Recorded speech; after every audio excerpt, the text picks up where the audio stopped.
Kathleen by Christopher Morley. Chapter 1. The Scorpions were to meet at 8 o'clock, and before that hour Kenneth Forbes had to finish the first chapter of a serial story. The literary society, named in accordance with the grotesque whim of Oxford undergraduates, consisted of 8 members, and it was proposed that each one should contribute a chapter. Forbes was of a fertile wit, and he had been nominated the first operator. He had been allowed the whole Christmas vacation to prepare his opening chapter, which was why, on this first Sunday of term, while the rest of Merton College was at dinner hall, he sat at his desk, desperately driving his pen across the paper. Forbes' room in Fellows' Quad was one of those that housed Queen Henrietta Maria in 1643, and though Forbes' own tastes were nondescript, the chamber still had something of an air. The dark wood panelling might well have done honour to a royal lodger, and a motion picture producer would have coveted it as a background for Mary Pickford.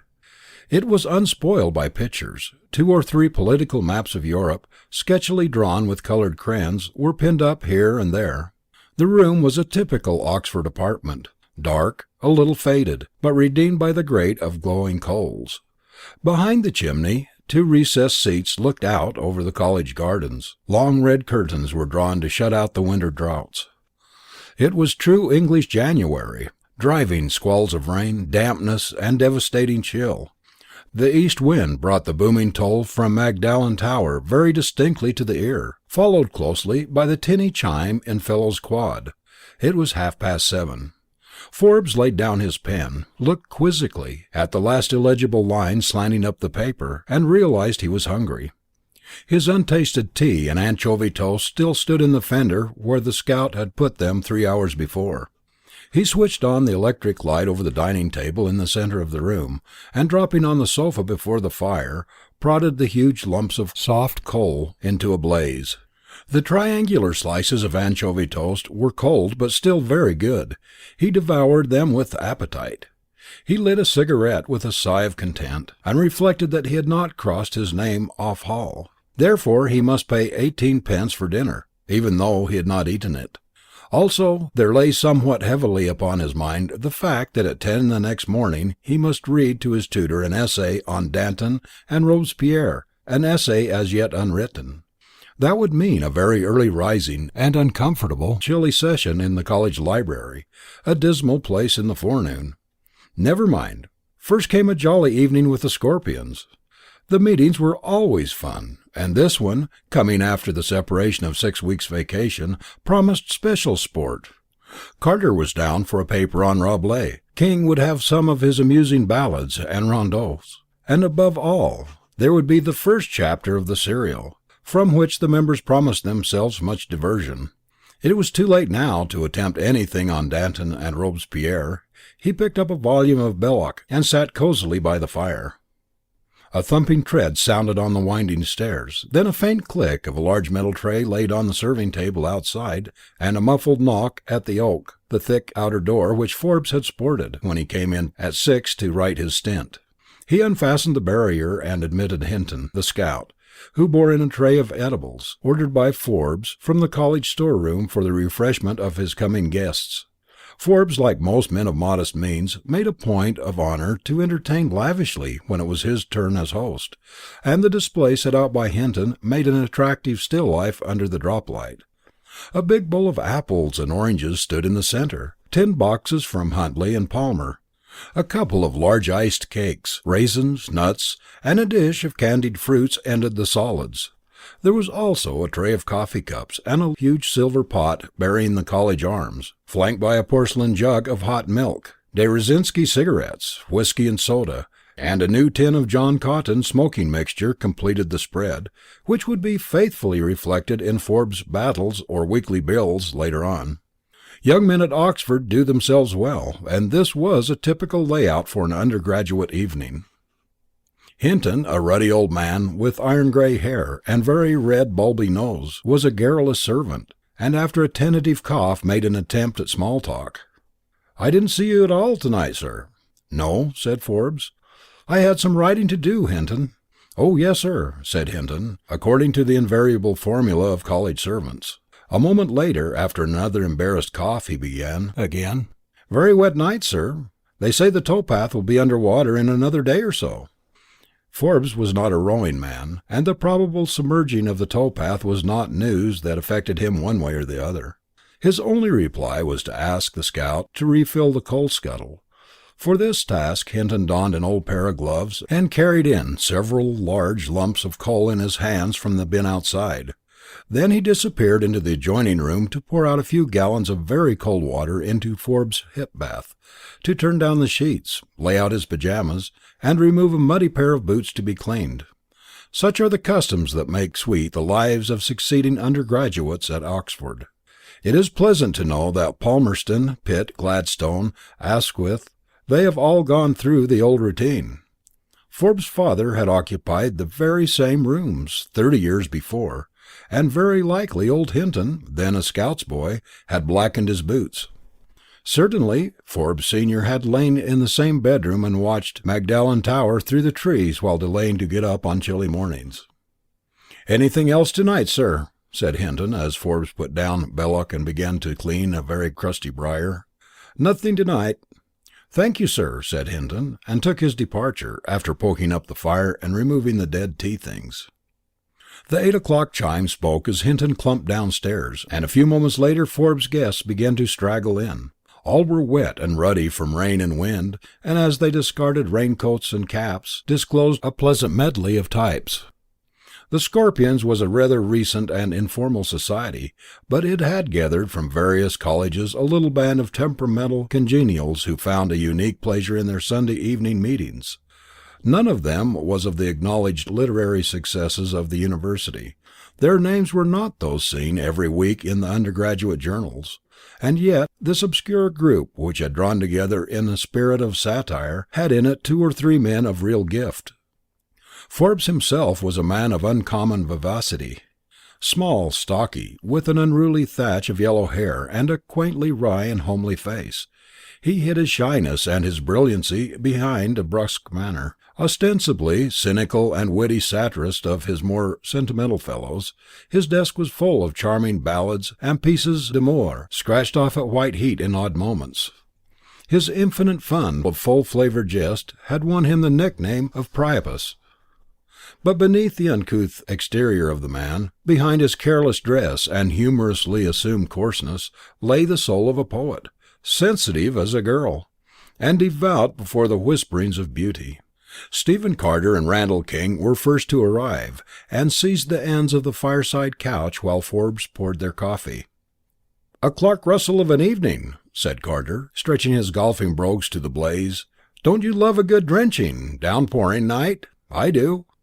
He was a burly, full-blooded blonde, extravagantly facetious in convivial moments, and a mournful brooder in solitude.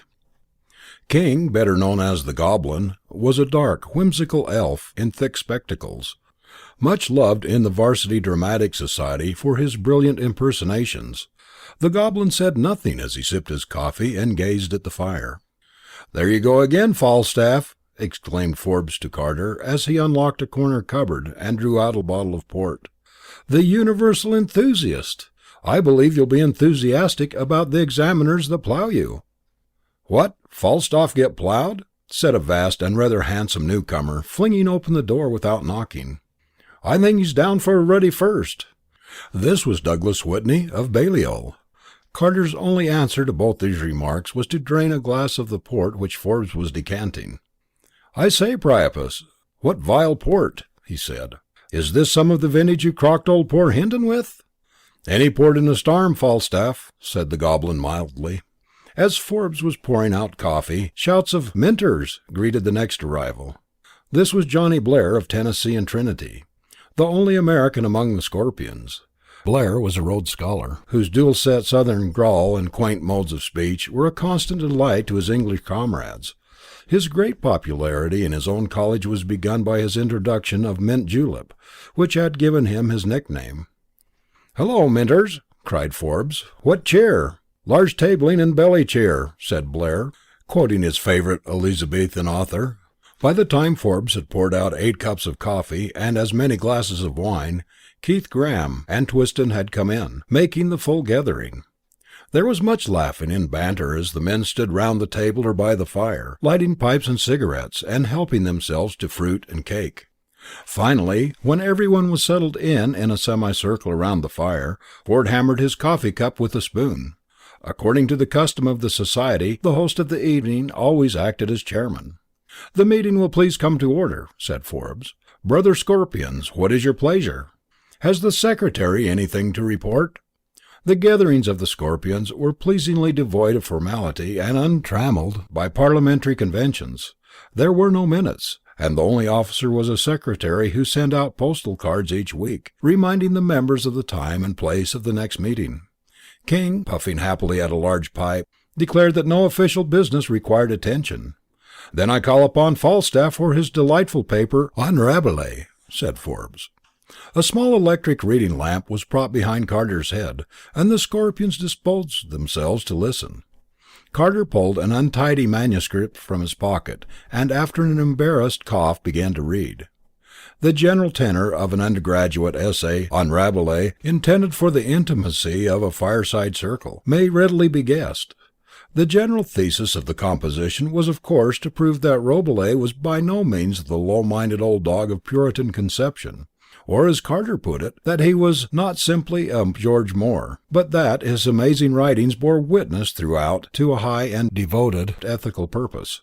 It is even conjecturable that Carter may have said "Puribus omnia pura," but if he did so, it was with so droll an accent that his audience laughed again. At all events, his reading was punctuated with cheery applause, and at the conclusion the Scorpions renewed their acquaintance with those historic affinities, whisky and soda. Discussion was brisk. The meditative goblin was then called upon for his poems, and after becoming hesitation, unfolded a sheaf of verses. His rhymes were always full of quaint and elvish humour, which was very endearing. His ballad with the refrain, "When Harry Bailey kept the tabard inn," was voted the best of the 6 he read.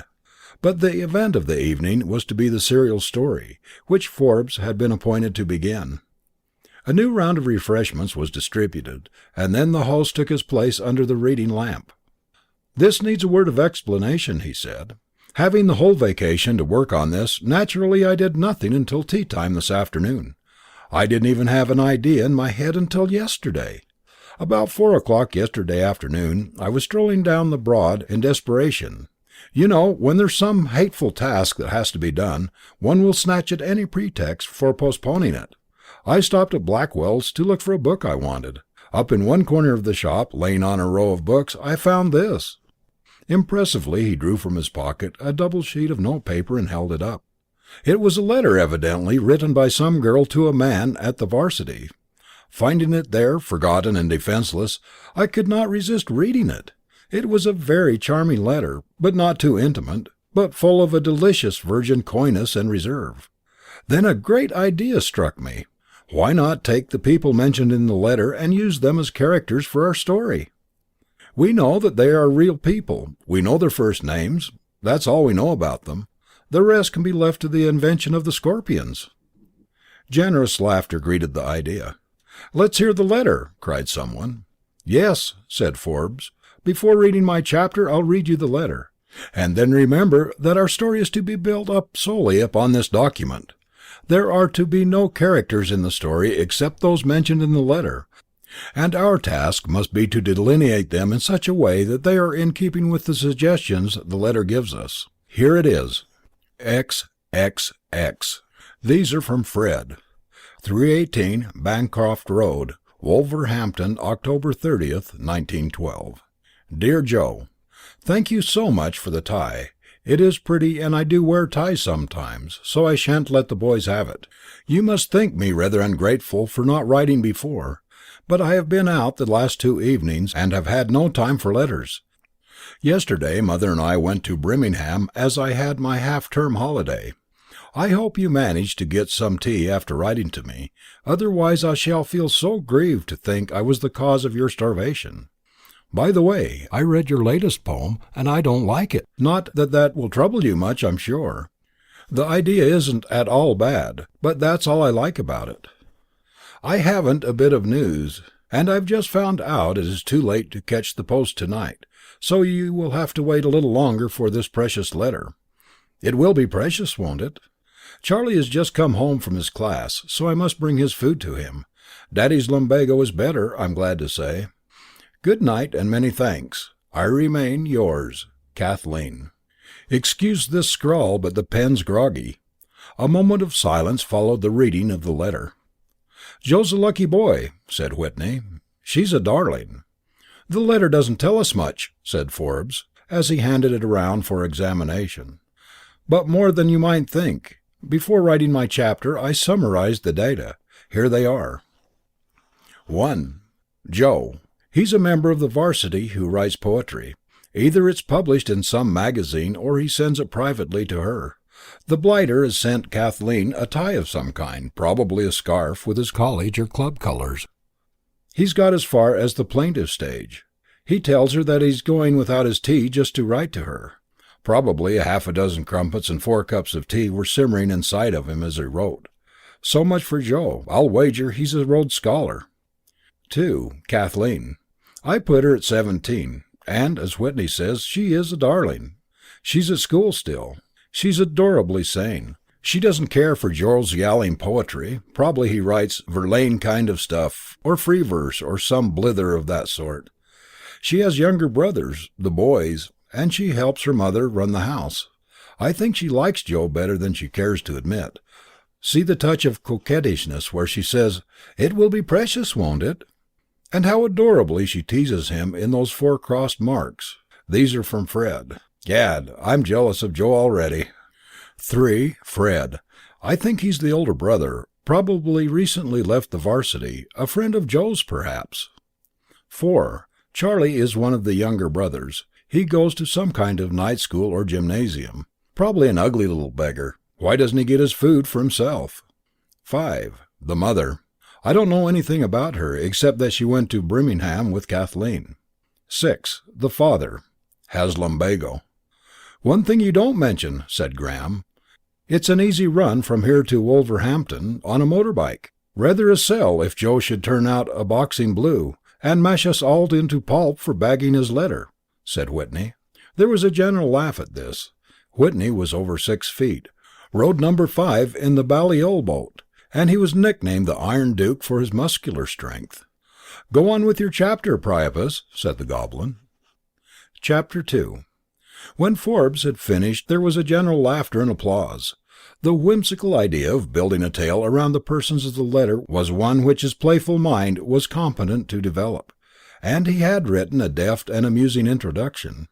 Taking Joe as his subject, he had sketched that gentleman's character with a touch of irony.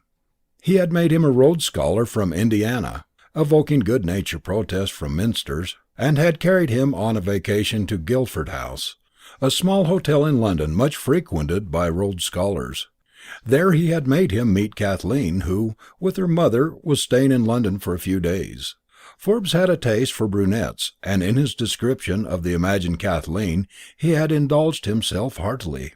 He found her to be 17, slender, with that strong slimness that only an English girl achieves, with a straight brown gaze and abundant dark chestnut hair.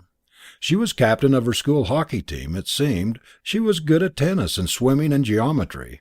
She had small patience with poetry and sentiment. But within the athletic and straightforward flapper Forbes thought he saw the fluttering of a deeper womanhood, the maiden soul erecting a barrier of abrupt common sense about itself to conceal the shy and sensitive feelings that were beginning to blossom. Such at any rate was Kenneth Forbes' psychoanalysis, and he developed his chapter toward a climax where Kathleen and Joe were left walking in Regent's Park, and the next author would find some difficulty in knowing how to proceed with the second instalment. "Well done indeed," cried Blair, as Forbes laid down his manuscript and reached for his pipe. There was a general murmur of assent as the men got up to stretch and talk. Someone punched the coals into flame, and the bowl of fruit was passed round. "Who's to write the next chapter?" asked Graham. "Let Falstaff do it," cried Blair. "He's the sentimentalist. But go easy on poor Joe. You know all Rhodes Scholars don't come from Indiana. Have a heart." "Do whatever you like to Joe," cried Forbes. "But be careful with Kathleen. She's adorable. I'm going to write a ballad to her and mail it to her anonymously." I wish there was some way to get hold of her picture, said Keith.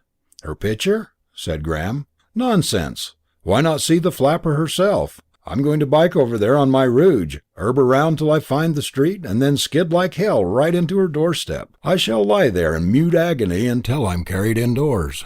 I say now, that's no fair, cried Forbes. I discovered her. Just because you've got a motorbike, you mustn't take an advantage. Look here, said the Goblin, mildly speaking from a blue cloud of Murray's mixture. We must all sign a protocol, or a mandamus, or a lagniappe, or whatever you lawmen call it, not to steal a march. I think we'd all like to meet the real Kathleen, but we must give a bond to start fair and square, and nobody do anything that isn't authorized by the whole club. Right-o, cried several voices. All right, then, said the Goblin. Fill glasses, everyone, and we'll solemnize the oath. Brother Scorpions, I do you to wit that we all, jointly and severally, promise not to take any steps toward making the acquaintance of said Kathleen until so authorized by the whole society, so help me God. They all drank to this with some chuckles. What a lark if we could get Kathleen down for 8's week, said someone. Very likely Joe will have her here, said Whitney. You seem to forget that he's been rowing this course for some time. They all scowled. I wonder how many members of the varsity are called Joe, Keith asked. About 300, I dare say, said Falstaff. I tell you what we might do, said Forbes. When the yarn's finished, we can send it to her, explain just how the whole thing happened, and ask permission to call. She's got a sense of humour, I'll swear. Balmy, retorted Falstaff. She'd probably be frightened fed because you bagged her letter. 'S a hell of a thing to do, crib a lady's letter. It's a hell of a thing to do to leave it lying around, cried Forbes, impenitent. No quarter for Joe bags. Let the punishment fit the crime. Well, you chaps, I've got to sheer off, said Whitney. It's nearly 11, and I've got an essay on the stocks. Cheero, Priapus. I've had a ripping time. Arfamo, cried Forbes. Who's to do the next chapter, and where do we meet next week? Falstaff, said several voices. Why not do 2 chapters a week, said Carter. I'll do one, and Goblin can do another. Let's meet in my rooms. This was agreed to, and after much scuffling with greatcoats and scarves, the guests tramped off down the stairs and out into the rainy quad. Forbes could hear them, a minute later, thundering with their heels on the huge iron-studded college gate, as they waited for the porter to let them out. The room was foul with smoke, and he opened a window over the gardens, letting in a gush of chill, sweet air and rain. Through the darkness he could hear many chimes, counting 11. He looked wearily at the scribbled notes for his essay on Danton and Robespierre, then shrugged his shoulders and went to bed. Chapter 3. By the time that Carter and King had written their chapters and read them out loud, the Scorpions were frankly adorers of Kathleen. By mid-term she had become an obsession. Eric Twiston and Bob Graham, doing a cornstalk, as walking on a corn market street is elegantly termed, they were wont to dub any really delightful girl they saw as a Kathleen sort of person. At the annual dinner of the club, which took place in a private dining room at the Clary, the Clarendon Hotel, in February, Forbes was called upon to respond to the toast, the real Kathleen. His voice, tremulous with emotion and absinthe frappé, nearly failed him, but he managed to stammer a few phrases which, thought at the time to be extemporaneous, called forth a loud applause, but it was found later that he had jotted them down on the tablecloth during the soup and fish courses. "Fellow Scorpers," he said, "I mean you chaps, look here, I'm not much at this dispatch box business, but I want to say that I regard Kathleen with feelings of iridescent emotion. I feel sure she is a pronounced brunette, and that the blue flapper we all used see at the East Ocher is nowhere. I've been playing lacrosse this term. I give you my word that when I've been bloody well done in, and had an absolute needle of funk, I had only to think of Kathleen to buck me up. Now, gentlemen, you may think I'm drunk." Loud cries of no. "But I want to say in truth and soberness that any man who thinks he's got Kathleen for a bondwoman has me to reckon with." This applause at his speech was so immoderate that a party of Boston ladies dining with a Chautauqua lecturer in the Clarendon's main dining room shuddered and began looking up timetables to Stratford. By this time the serial story had grown to the length of 7 or 8 chapters, and the Scorpions became so engrossed in the fortunes of the Kenyons, so for convenience they had dubbed Kathleen's family, that at the dinner a separate health was drunk to each character of the story, and one of the members was called upon to reply. Falstaff Carter responded to the toast to Joe, and recounted his secret investigations into the number of members of the university who bore that name. He claimed to have tabulated from the university almanac 256 men so christened, and offered to go into the life history of any or all of them. He said that he was happy to say that the only Joseph who seemed at all likely to be a poet was a scrubby little man at Teddy Hall, who wore spectacles and ragged exhibitioner's gown, and did not seem to threaten a serious rivalry to any Scorpion bent upon supplanting him. "I also find," he added, "that the master of the new college and Magdalen Beagles is called Joe. He is a member of the Bowlington, and if he is the cheese, it's distinctly mooters whether any of the Scorpions have a ghostly show. But I vote, gentlemen, that we don't crock at this stage of the game." It was decided at the dinner that during the ensuing Easter vacation the Scorpions should make a trip to Wolverhampton in mass for the purpose of picketing Bancroft Road and finding out what Kathleen was really like, and then after singing Langers and Godders, Old Lang Syne and God Save the King, the meeting broke up and the members dispersed darkly in various directions to avoid the proctors. Chapter 4. Friday, the 15th of March, was the last day of the term. The Scorpions, busy in their various ways with the 100 details that have to be attended to before "going down," were all pleasantly excited by the anticipation of their quest, which was to begin on the morrow. Carter shaking hands with the warden of New College in the college hall, a pleasant little formality performed at the end of each term, absent-mindedly replied Wolverhampton when the warden asked him where he was going to spend vacation. He was then hard put to avoid a letter of introduction to the vicar of St. Philip's in that city, an old pupil of the warden. King, bicycling rapidly down the greasy Turl with an armful of books, collided vigorously with another cyclist at the corner of the High. They both sprawled on the curb, bikes interlocked. "My God, sir!" cried the goblin. "Why not watch where you're going?" Then he saw it was Johnny Blair. "Sorry, Goblin," said the latter. I was thinking about Kathleen." "So was I," said King, picking up his books, and in defiance of the University Statute of 1636, still unrepealed, which warned students against frequenting dicing houses, taverns, or booths where the nicotian herb is sold. They went into Hedderly's together to buy tobacco. After breakfast the next morning, they were all in cabs on their way to the Great Western Station. It was a mild and sunny day, with puffs of spring in the air. Who can ever forget the Saturday morning at the end of term when men go down? Long lines of hansoms spinning briskly toward the station, with bulging portmanteaus on the roof, the wide sunny sweep of the Broad, with the bus trundling past Trinity gates, a knot of tall youths in varsity uniform of grey bags and brown tweed Norfolk, smoking and talking at the Balliol Lodge, and over it all the clang of 100 chimes, the grey fingers of 1,000 spires and pinnacles, the moist blue sky of England.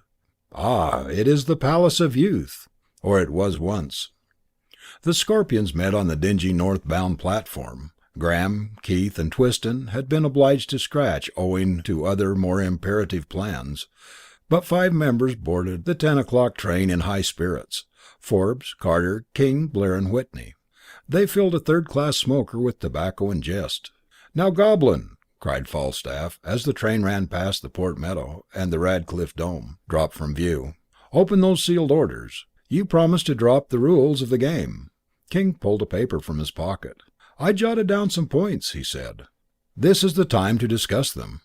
Rules to be observed by the Scorpions on the great Kathleen excursion. 1. The headquarters of the expedition will be the Blue Boar Inn at Wolverhampton. I've written them to engage rooms. 2.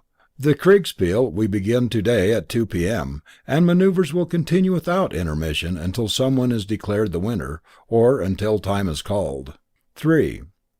The object of the contest is to make acquaintance of Kathleen, to engage her in friendly conversation, to win her confidence, and to induce her to accept an invitation to Comum or Eightsweek.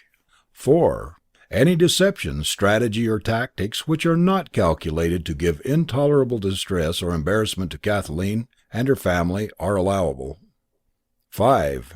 If by noon on Tuesday no one shall have succeeded in making friends with Kathleen, the game shall be declared off.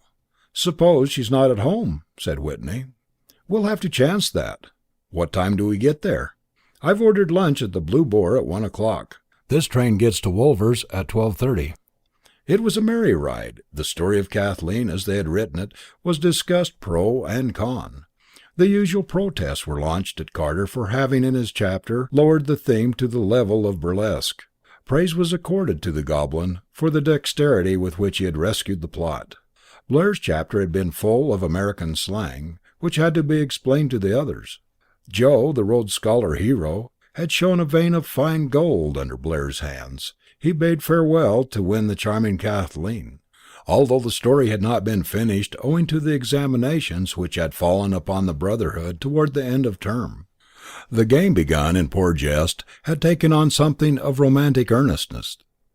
There was not one of these young men who did not see in Kathleen his own ideal of slender, bright-cheeked girlhood. And when the train pulled into Wolverhampton, they tumbled out of their smoking carriage with keen expectation. Chapter 5. Perhaps the best way to pursue the next episodes in the quest is in the words of Johnny Blair, the Rhodes Scholar, who jotted down some notes in a journal he kept. We got to Wolverhampton, 12:25 Ingersoll time. Had a jolly trip on the train. All the Scorps laying bets as to who would be the first to meet Kathleen. I lay low, but did some planning. Didn't want to let these English blighters get ahead of me, especially after all the ragging Indiana Joe got in the story. Train stopped at Birmingham at noon. My tobacco pouch had run empty, and I hopped out to buy some Murray's at the newsstand.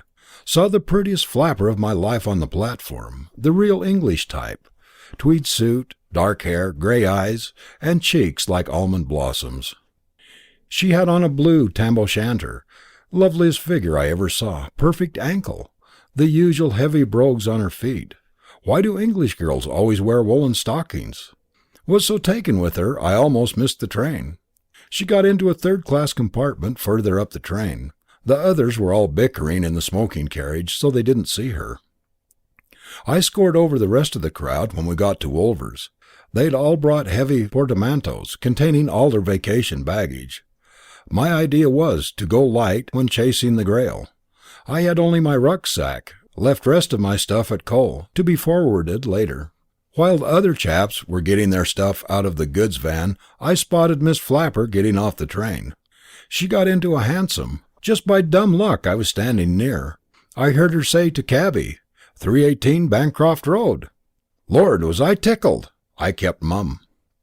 Most of the fellows took cabs on account of their luggage, but Goblin and I hoofed it. Wolverhampton seems a dingy place for Kathleen to live. Fine old church, though, and lovely marketplace. We kept our eyes open for Bancroft Road, but saw no sign. When we got to the Blue Boar, lunch was all ready for us in the coffee room. Landlord tickled to death at our arrival. Wonderful cheddar cheese and Archdeacon ale. We made quite a ceremony of it. All drank to Kathleen's health, and on the stroke of 2 we got up from the table. All the others beat it off immediately in different directions, looking for Bancroft Road, I expect. I had an idea that more finesse would be needed. I started off with the others, then pretended I had left my pipe and came back to the Boar. I was going to look up the town directory to find Kathleen's name. Knowing the address, that would be easy. But there was Goblin doing the same thing. We both laughed and looked it up together. The name 318 Bancroft Road was Kent, Philip Kent, F.S.A., a Fellow of the Society of Antiquaries. I suppose the book put him down as an antiquarian, Kathleen's father evidently. Goblin disappeared in that noiseless way of his, and I lit a pipe and pondered. The fellows had been full of wild suggestions as to what they would do when they got to 318 Bancroft Road. One was going to be a book agent and get into the house that way. Another said he would be a grocer's man and make friends with the cook. Someone else suggested dressing up as a plumber or gas man, and going there to fix some imaginary leak. Knowing that the Kents were not fools, I imagined it wouldn't be long before they'd get wise to the fact that a bunch of dreadnoughts was picketing the house. Probably they'd put the police on them. Also, there's nobody harder to disguise than an English varsity man. He gives himself away at every turn. If Fred was around, he'd sure to smell a rat. One of those chaps would be likely to fake himself up as a plumber, and get in the house on some pretext or other, still wearing his wristwatch. I thought it wouldn't be a bad idea to stay away from Bancroft Road for a while and try to pull wires from a distance. The Blue Boar Inn, a very nice old house, by the way, looks out over old Wolverhampton marketplace. In one corner of the square I had noticed a little post office. You can send a telegram from any post office in England, and I thought that would be my best entering wedge. The word antiquarian in a directory had given me a notion. On a blank I composed the following message after some revisions. Miss Kathleen Kent, 318 Bancroft Road, Wolverhampton. My friend of John Blair of Trinity, now in Wolverhampton, for historical study, staying at Blue Boar, nice chap, American. May he call on you? If so, send him a line. Sorry, can't write, hurt hand playing soccer. Love to all, Joe. This was taking a long chance, but was the best move I could think of. I asked the lady behind the counter to mark the telegram as though it came from Oxford.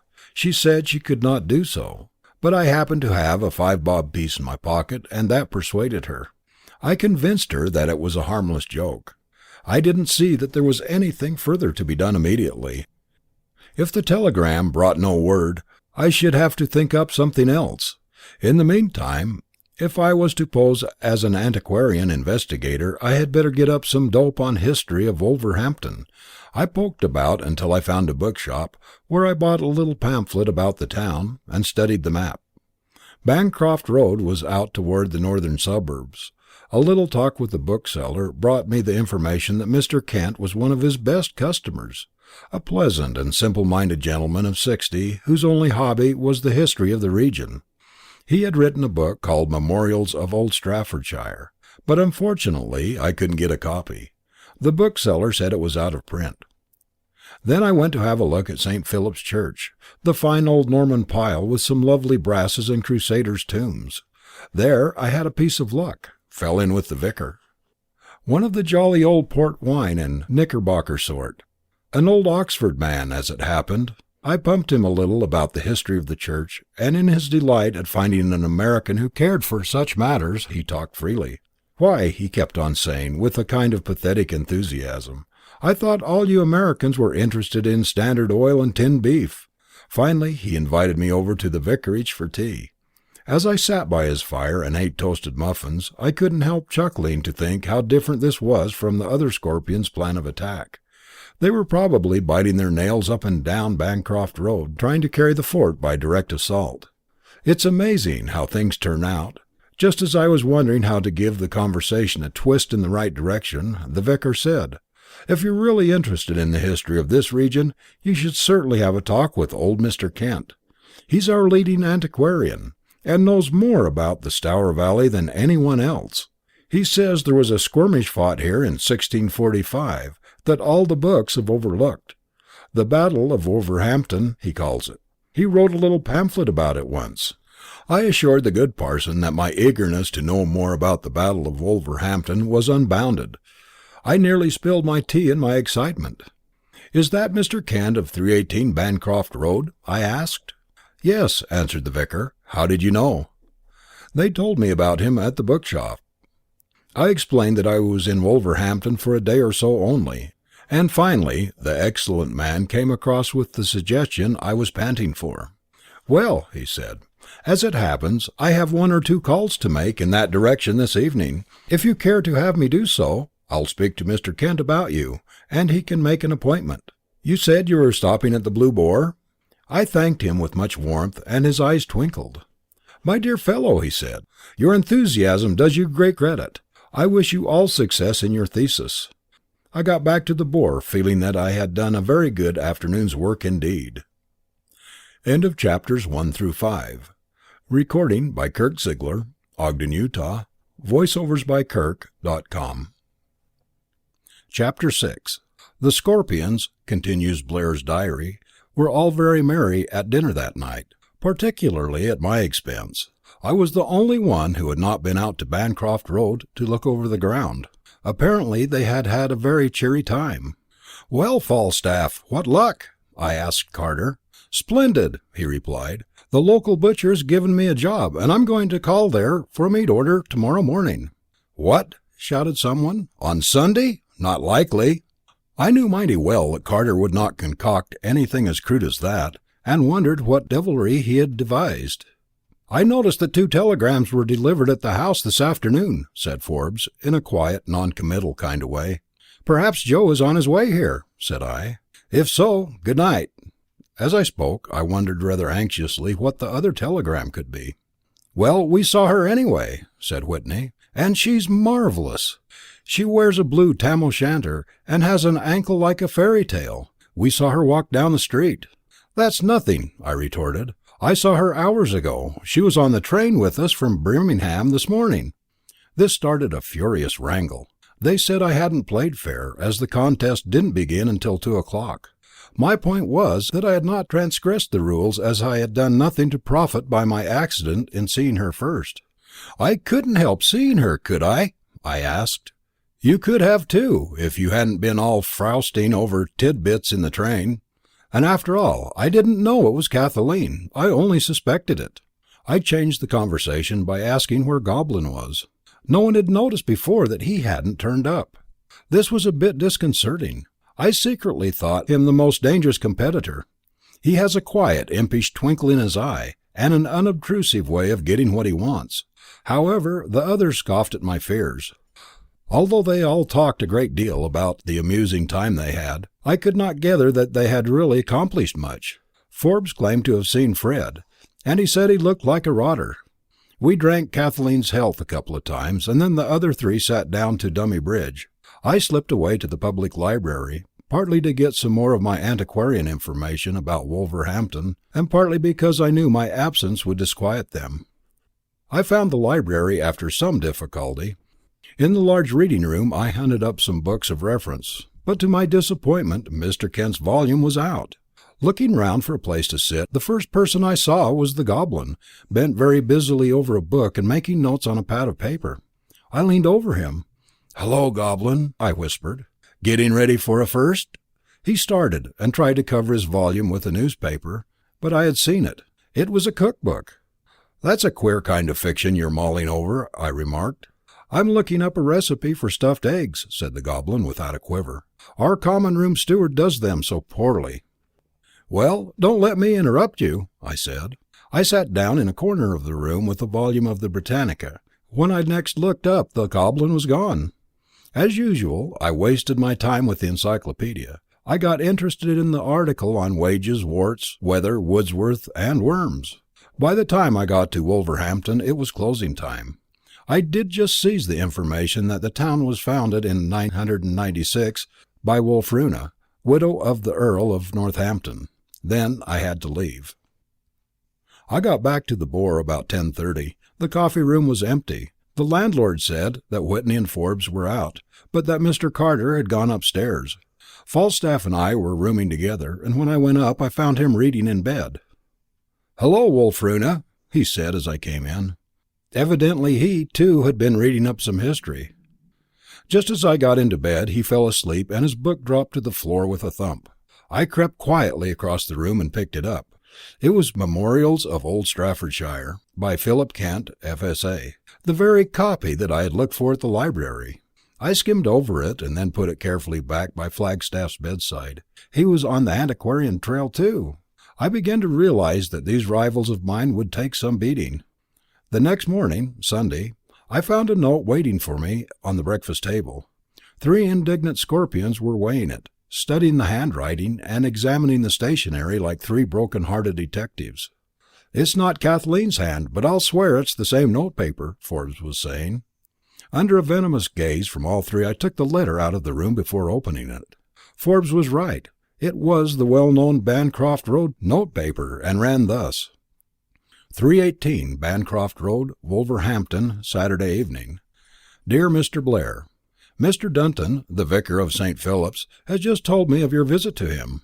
I am so glad to know that you take an antiquarian interest in this region.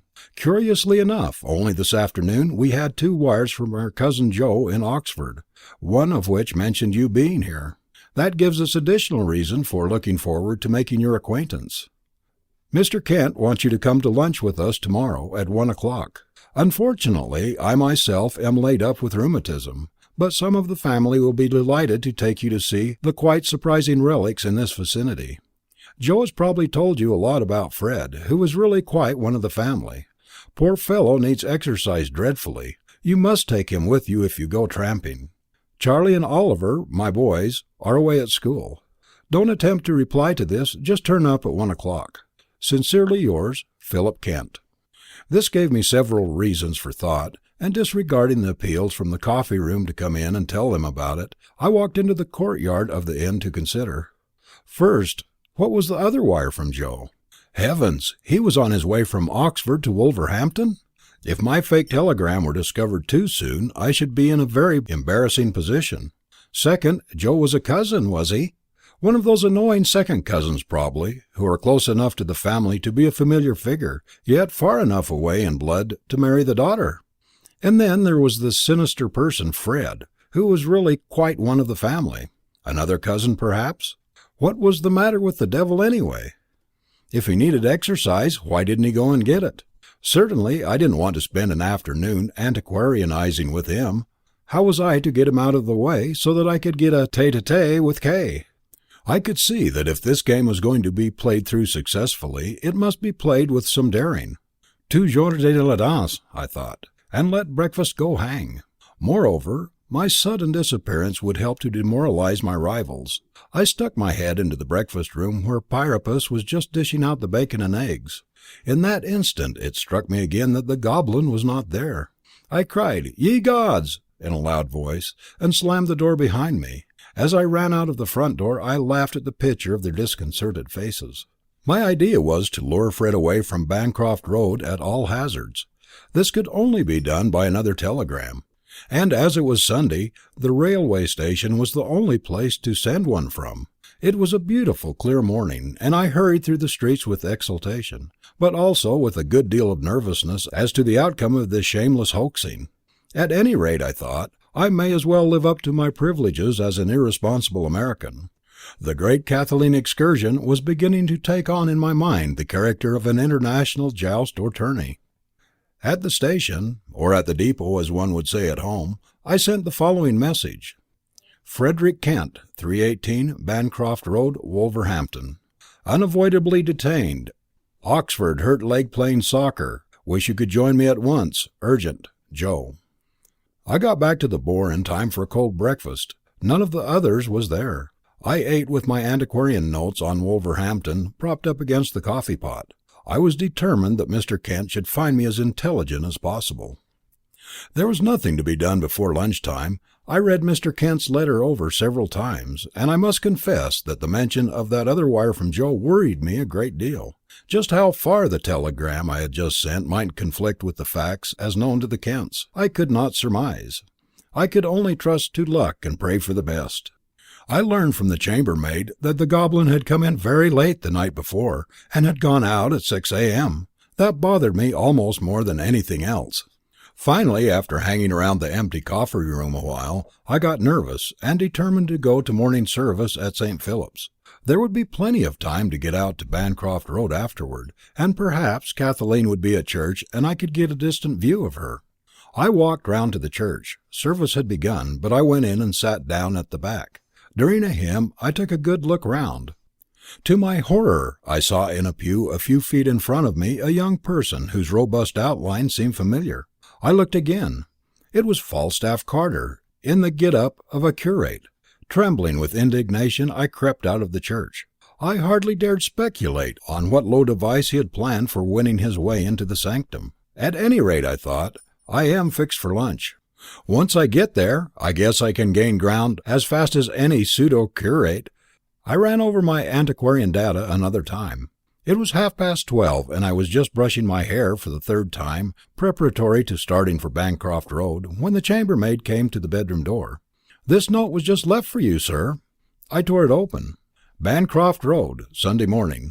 "My dear Mr. Blair, I'm afraid you will think it very strange, but owing to a sudden domestic disarrangement, will you come to supper this evening instead of to luncheon? I am exceedingly embarrassed to have to make this change, but, to be quite frank, one of our maids has been taken ill, and our luncheon to-day will have to be a haphazard affair. We are also rather distressed by strange news from our cousin at Oxford.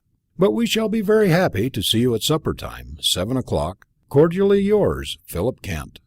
It came over me that this was pretty dirty work we were putting up on the poor gentleman, and I suddenly felt thoroughly ashamed of myself.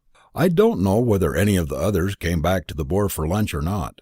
I put on my cap and went for a long walk in the country, out toward Tettenhall Wood. I didn't come back until tea time.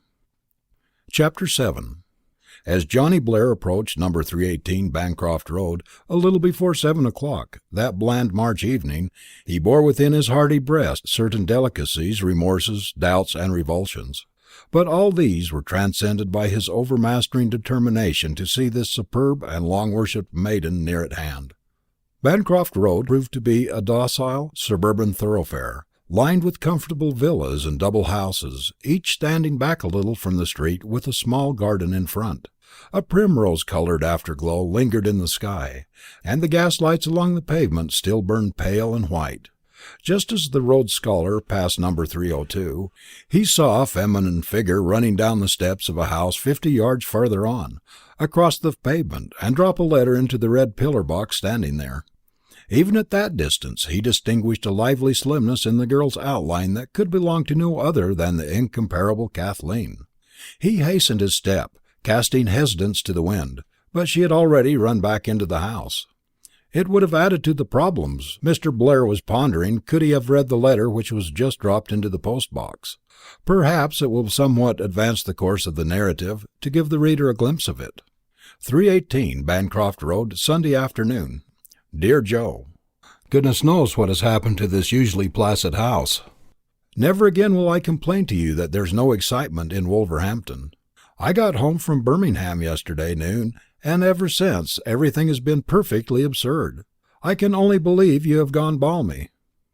First comes your wire about Mr. Blair, and your having hurt your arm playing soccer. What can you have been doing at soccer I can't conceive. I suppose it was a mistake for hockey, or else some kind of twit. Well, I couldn't see what I could do to help a historical student, but I showed Dad the wire, and the old dear said he would write Mr. Blair a line. I had just settled down to help Mother with some sewing when along comes your second wire, addressed to her. Mother and I threw up our hands and screamed. Certainly we thought you were off your crumpet. Why on earth should you send us another cook when you know Ethel has been here for so long? I read the wire forward and backward, but it could mean nothing else. It said, "Have found very good cook, out of place, am sending her to you, earnestly recommend give her a trial. Reliable woman, but eccentric, name Eliza Thick, will call Sunday morning." We all had a good laugh over this, and wondered what kind of a joke you were up to. Then, after supper, to our amazement, came a third wire, not from you, this one, but to Dad. And who do you suppose it was from? The Bishop of Oxford, if you please. Dad was so flustered. You know how telegrams excite him. They offend all his antiquarian instincts. Well, the Bishop said, "I am sending my favourite curate to call on you. Magnificent young fellow, excellent family, very worthy chap, will be in Wolverhampton a day or two. Anxious to have him meet your family." Well, this rather flabbergasted us, but Dad took it rather as a matter of course, after the first surprise. Well, he used to know the Bishop well. In fact, he dedicated his book to him. "Quite all right, my dear," Dad kept saying. "I dare say the young man has some antiquarian problems to talk over. Too bad I'm so crippled with rheumatism." After supper along came Mr. Dunton, and began to talk about a charming young American who had been calling on him, and who did prove to be but your friend Mr. Blair, who had been quite put out of our minds by later telegrams. So Dad sat down right away and wrote a note to Mr. Blair at the Blue Boar asking him for luncheon to-day, and sent it up by the gardener's boy. But this morning, when I had just decided not to go to church, you'll see why in a minute, comes your perfectly mad message to Fred about hurting your leg at soccer and all the rest of it. This convinced us that you are quite crazy. How could we send Fred all that way alone? And when did you take up soccer anyway? But we know what a mad creature you are anyway, so we simply suspected some deep-laid twit. Now I come to the queerest thing of all. Ethel went out last night for her usual Saturday evening off, and she hasn't returned. In all the years she's been with us, Mother says it's the first time such a thing ever happened. And before breakfast this morning, up turns this Eliza Thick person of yours, with a note from Ethel to say that she was sick, but that her friend Eliza would see us through for a day or so. Well, you surely have a queer eye for picking out domestics. Of all the figures of fun I ever imagined, she is the strangest. I don't think she's quite right in her head. I'll tell you a little about her when I see you. Really, I roar with laughter every time I look at her. I haven't got time to say more. With this Eliza person in the kitchen, goodness knows what may happen. We had to send a note to Mr. Blair not to come for luncheon. The house was so upset. We heard a fearful uproar in the lower regions this afternoon, and found Eliza engaged in ejecting some kind of gas man who said he had come to see the meter. On Sunday, if you please. Everything seems quite topsy-turvy, and Mr. Blair is coming to supper in a few minutes, and that favourite curate of the bishop's too. I think I shall have to stay down in the kitchen to see that Eliza Thick gets through with it all right. I can forgive you almost anything except her. Never say again that nothing happens in Bancroft Road. Yours, Kathleen. Chapter 8. A ruddy-cheeked housemaid in the correct evening uniform admitted Blair, and in the drawing-room he found Mr. Kent sitting by a shining fire. Points of light twinkled in the polished balls of the brass andirons. As soon as he entered, Blair felt the comely atmosphere of a charming and well-ordered home. Books lined the walls. A French window opened onto the lawn at the far end of the room. A large bowl of blue hyacinths, growing in a bed of pebbles, stood on the reading table. Mr. Kent was small, grey-haired, with a clear pink complexion and a guileless blue eye. "Mr. Blair," he said, laying down his paper, "I'm very glad to meet you. A friend of Joe's is always welcome here, and particularly when he's an antiquarian. I know you'll excuse our seeming rudeness in putting you off at luncheon." Blair bowed and made some polite reply. "As a matter of fact," said Mr. Kent, "my wife was embarrassed this morning by strange happenings in the domestic department. Our cook, usually very faithful, did not turn up, and sent a substitute who has caused her, mingled annoyance and amusement. I have not seen the woman myself. My rheumatism has kept me pretty close to the fire in this damp weather, but by all accounts the creature is very extraordinary. Well, you are not interested in that, of course. It's very pleasant to meet a fellow antiquarian. How did you happen to visit Wolverhampton? We have quite a number of unusual relics in these parts, but they are not so well known as they should be." "To tell the truth, sir," said Blair, "it was your book, which I came across in the college library. I was particularly interested in your account of St. Philip's Church, and I made up my mind that I ought to see it. You see, we in America have so little antiquity of our own that these relics of old England are particularly fascinating to us." Quite so," said Mr. Kent, rubbing his hands with pleasure. "Magnificent! Well, it's certainly a delight to hear you say so. After supper, we will dismiss the ladies and have a good crack.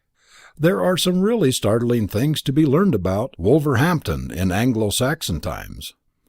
You know the town lay along the frontier that was much harried by the Danes, and Edward the Elder won a conspicuous victory over the invaders at Tettenhall, which is a village very near here." "Yes," said Blair, "I walked out there this afternoon." "Did you, indeed? Well, that was proof of your perspicacity. You may recall that in my book I referred to the battle at Tettenhall." "That was in 910, was it not?" queried Blair, adroitly. "Precisely. It is mentioned in the Anglo-Saxon Chronicle. Edward the Elder died in 924, didn't he?" asked the ruthless American. "About that time, I think. I don't remember exactly. Upon my word, Mr. Blair, you have taken up history with a true American efficiency. I do wish that our young men had the same zeal.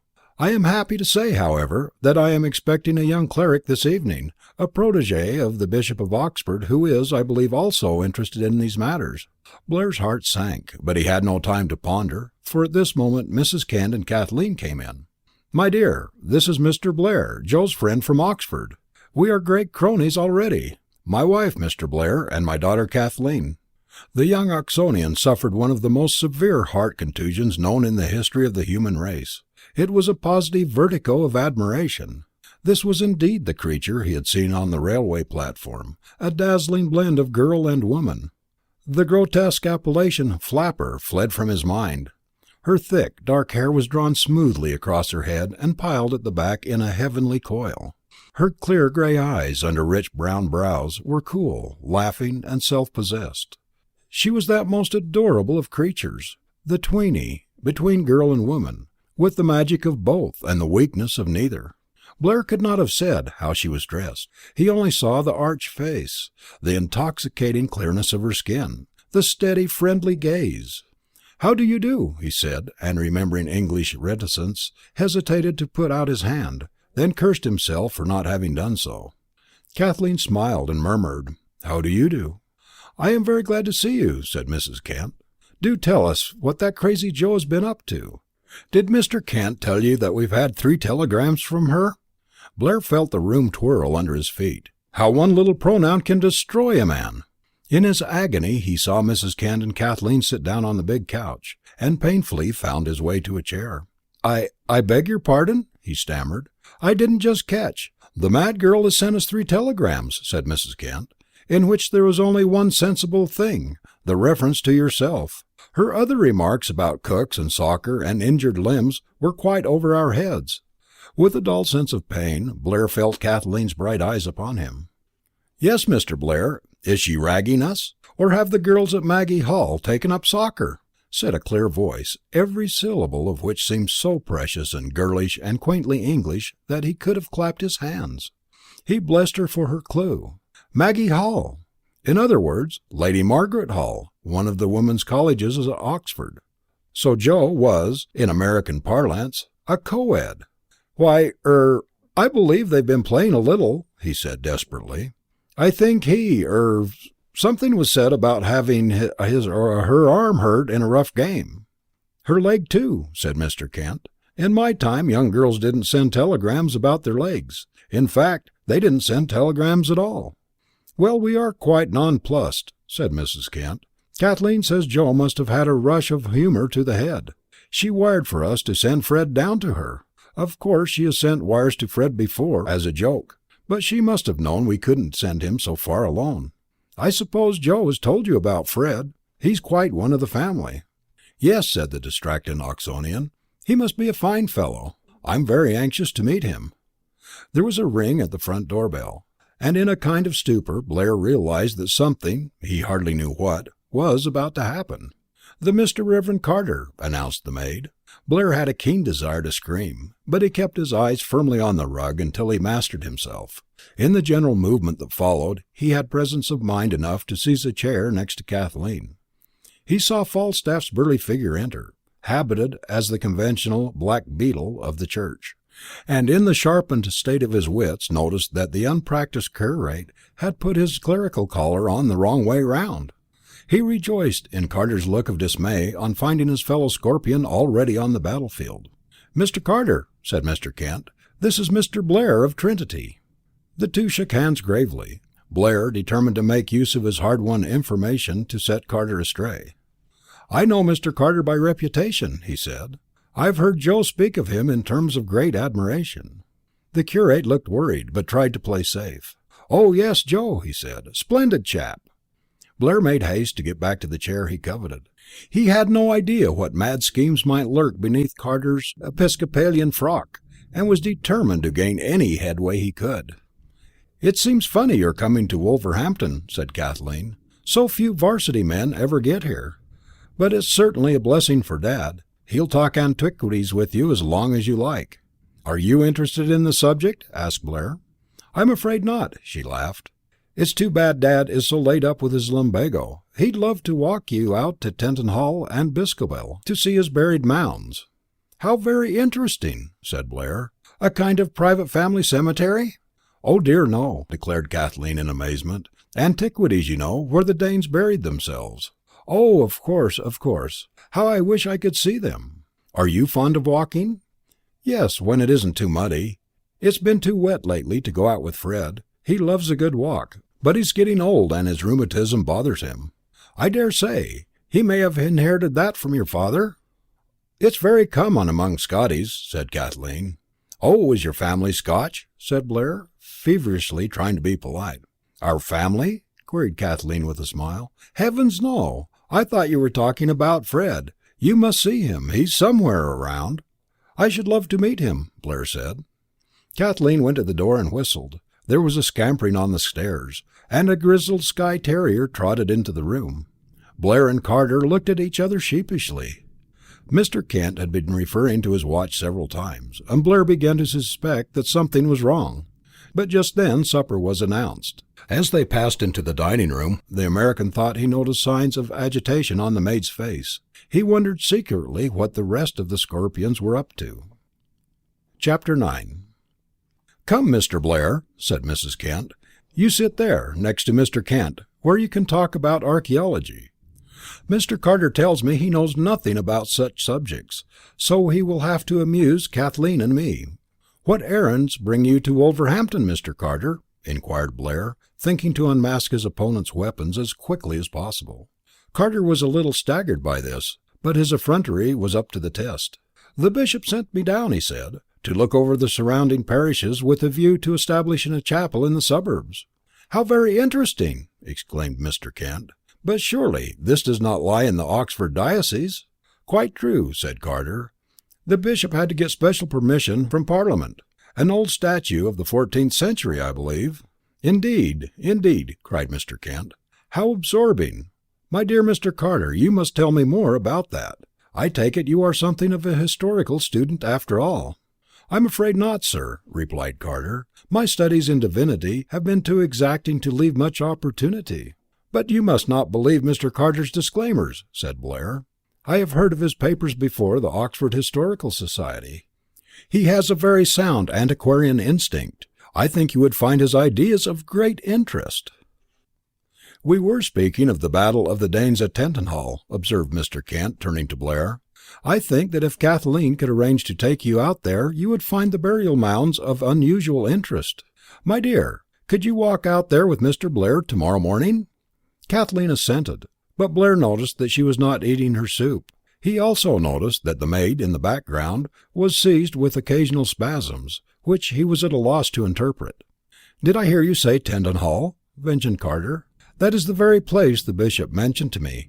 He was particularly anxious that I should go there." "You must come with us by all means," said Kathleen. "Bravo," said Mr. Kent, beaming genially upon the young people. "I wish I could go with you. You know they say Wulfruna, the widow of Earl of Northampton, who founded Wolverhampton, had a kind of summer place once near Tettenhall, and I claim to have located. By the way, my dear, what do you suppose has happened to the soup?" "I think that Eliza Thick has a heavy hand with the condiments," said Mrs. Kent. "You may take it away now, Mary." "As I recall, Wulfruna founded the town about 996, observed Blair. "I presume it takes its name from her?" "Exactly. Wulfruna Hampton. Really, Mr. Blair, your historical knowledge does you honour. I had no idea that Americans were such keen students of the past." Blair began to think that he had overplayed his hand, for he noticed that Falstaff was getting in some private conversation with Kathleen. He attempted to catch her eye to ask a question, but Mr. Kent was now well launched on his hobby. Wulfruna was descended from Ethelhild, who was a granddaughter of Alfred the Great. You recall that the Etheling Ethelwold, the son of Alfred's brother Ethelred, took sides with the Danes to stem the invasion. Edward, his sister, Ethel fled. "Ethel fled, that's just the trouble," interposed Mrs. Kent. "Kathleen, my dear, do run downstairs and see what's wrong in the kitchen.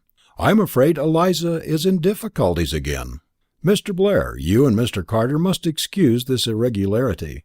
Our substitute cook is a very strange person." Kathleen left the room, and it seemed to Blair as though the sparkle had fled from the glasses, the gleam of the candlelight from the silver. Across the cloth he had watched her, girlish, debonair, and with a secret laughter lurking in her eyes. And yet he had not had a chance to exchange half a dozen sentences with her. The maid re-entered, whispering something to Mrs. Kent, and began to place the dishes for the next course. "Kathleen begs to be excused," said Mrs. Kent. "She thinks she had better stay in the kitchen to help Eliza." "Oh, I say," cried the curate, "it's too bad. Do you think I could help, Mrs. Kent? I'm a very good cook. The bishop himself has praised my "Your what?" asked Blair. "My ham and eggs," retorted the cleric. "Perhaps you will let me wash the dishes," suggested Blair. "I should be only too happy to assist. I feel very embarrassed at having intruded upon you at so inconvenient a time." "I should not dream of such a thing," said Mrs. Kent. "I believe that Eliza is perfectly capable, but as Joe said, she is eccentric." "I'm quite accustomed to washing dishes," said Carter. "In fact, the bishop always used to ask me to do it for him." "Dear me," remarked Mr. Kent, "surely the bishop has plenty of servants to help him in such matters." Blair applied himself to the food on his plate, to which he had helped himself almost unconsciously. He knew well the daring hardihood of his rival, and feared that the other might find some excuse to follow Kathleen to the kitchen. As he raised his fork to his lips, suddenly his hand halted. The dish was stuffed eggs. His mind reverted to the public library the evening before. Was it possible that the goblin? He determined that the first thing to be done was to get Carter so firmly engaged with Mr. Kent that the wolf in cleric's clothing could not withdraw. Then perhaps he himself could frame some excuse for seeing what was going on downstairs. "Mr. Kent," he said, "you should draw out Mr. Carter concerning his views on amending the liturgy of the established church. He has some very advanced ideas on that subject which have attracted much attention at Oxford. One of his interesting suggestions is that the radical churchmen should wear the clerical collar backside foremost, as a kind of symbol of their inverted opinions." The wretched Carter's hand flew to his neck, and he glared across the table in a very unecclesiastical manner. "Really," said Mr. Kent, "that is most interesting. I had noticed his modification of the customary dress. In what other ways, Mr. Carter, would you amend the ritual?" The unfortunate curate was caught. That is, the bishop and I both think that the service is too long," he faltered. "I am in favour of omitting the sermon." "Hear, hear," cried Mr. Kent. "It is most refreshing to hear a high churchman make such a confession. What else do you propose?" "Why, it has always seemed to me that the 39 Articles might, be somewhat condensed." "Bravo indeed, though I fear the bishop would balk at that," said his host. The maid, appearing in the dining room again, whispered to Mrs. Kent. "Philip," said the latter, "the gas man is here again, and he says he must see the meter. He claims that there is a dangerous leak which should be fixed at once. Perhaps I had better go down to the cellar with him. Your rheumatism—" "My dear Mrs. Kent," cried the curate, seeing his chance, "do nothing of the sort. It is the privilege of my cloth to take precedence when there is a danger of any kind. If anyone should be overcome by fumes, the consolations of the church may be needed." And without waiting for another word, he leaped up and ran from the room. Blair fidgeted in his chair, seeing himself outwitted, but there was nothing he could do. "Pray go on with your supper, Mr. Blair," urged Kent. "You must overlook anything that seems strange this evening. Everything seems to be widdershins, perhaps because it is St. Patrick's Day. I do believe that woman in the kitchen is at the bottom of it all. These stuffed eggs are positively uneatable. If I were not crippled with this lumbago, I would go down and fire her out of the house." "Let me do it for you," cried Blair, half rising from his seat. "Nonsense! I'm not going to sacrifice our good talk on antiquities so easily. I want very much to tell you about the Battle of Wolverhampton. The town was strongly loyalist in the Great Rebellion. In fact, in 1645 it was the headquarters of Prince Rupert, while Charles I is said to have stopped at the Blue Boar for a drink. At this moment came a ring at the front door, and Mr. Kent stopped to listen. They heard a male voice mumbling to the maid, who then came to her mistress to report. "There's a policeman out here, ma'am, to see Mr. Kent." "A policeman?" queried the antiquarian. "What next, I wonder?" "Well, supper is suspended. Send him in." And to Blair's dismay, the gigantic form of Whitney, the Iron Duke, crossed the threshold, in the correct uniform of the Wolverhampton police force. If Blair was dismayed, the counterfeit policeman was no less disgusted to see his fellow Scorpion sitting at the dinner table, but they gazed at each other without any sign of recognition. "Begging your pardon for interrupting, sir, but the chief sent me round for a word with you. There's been a gang of sneak thieves operating round here, sir, and some of 'em has been getting admittance to 'ouses by passing themselves off as gas inspectors, sir." Mrs. Kent screamed. "I 'ad a notion that one of these birds along Bancroft Road tonight, sir, and I wanted to warn you. Don't let the maid admit any tradesmen or agents from the gas company unless they're as proper badges, sir." "Heavens, Philip!" cried Mrs. Kent. "That dreadful man is downstairs now.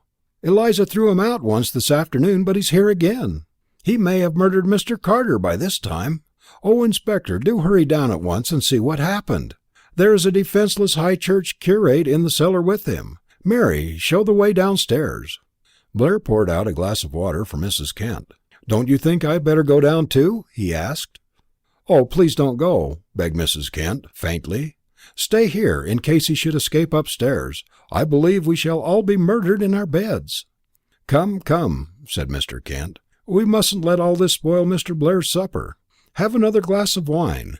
The policeman will attend to the gas man. We don't often get a chance to talk to a genuine antiquarian. I think, Mr. Blair, that you will be greatly interested in the architectural restoration of our parish church. It exemplifies the worst excesses of the mid-Victorian period.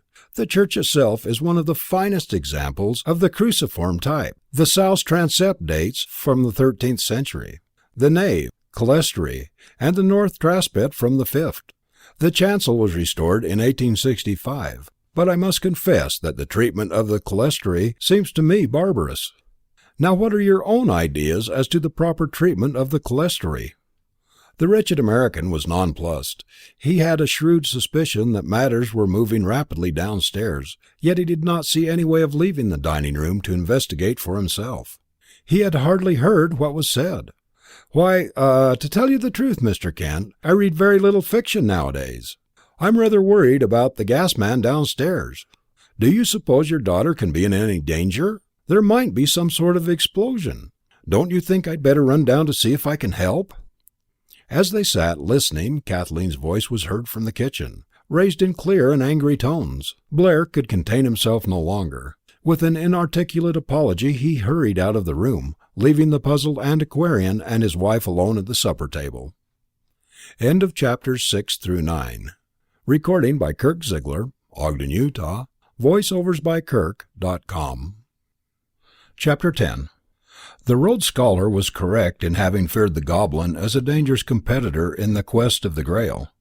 King, as we intimated before, was a quaint-minded and ingenious person, modest in stature, but with a twinkling and roving eye.